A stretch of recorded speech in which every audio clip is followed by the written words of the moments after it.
प्रिय भक्तजनों, ओम नमः शिवाय।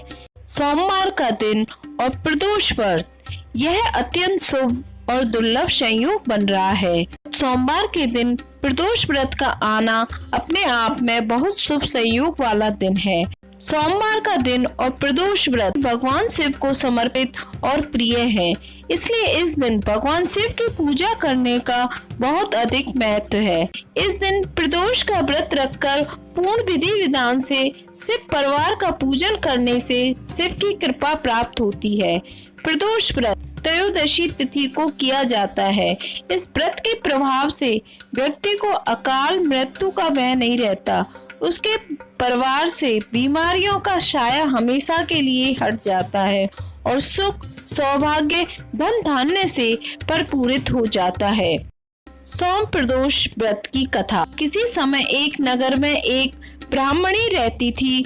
उसके पति की मृत्यु हो गई थी और परिवार में आय का अन्य कोई साधन नहीं था, इसलिए जीवन यापन करने के लिए सुबह होते ही वह अपने छोटे से पुत्र के साथ भीख मांगने निकल पड़ती थी। भीख मांगकर ही ब्राह्मणी स्वयं वह पुत्र का पेट पालती।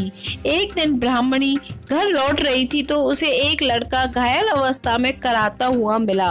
ब्राह्मणी दयावशु से अपने घर ले आई। वह लड़का विदर्भ का राजकुमार था। शत्रु सैनिकों ने उसके राज्य पर आक्रमण कर उसके पिता को बंदी बना लिया था और राज्य पर अपना अधिकार कर लिया था, इसलिए वह राजकुमार बसता हुआ मारा मारा फिर रहा था। उसका कोई आश्रय नहीं था, इसलिए वह ब्राह्मणी के घर पर ही रहने लगा। एक दिन अंशुमति नामक एक गंधर्व कन्या ने राजकुमार को देखा और उस पर मोहित हो गई। अगले दिन अंशुमति अपने माता पिता को राजकुमार से मिलाने लाई। उन्हें भी राजकुमार भा गया।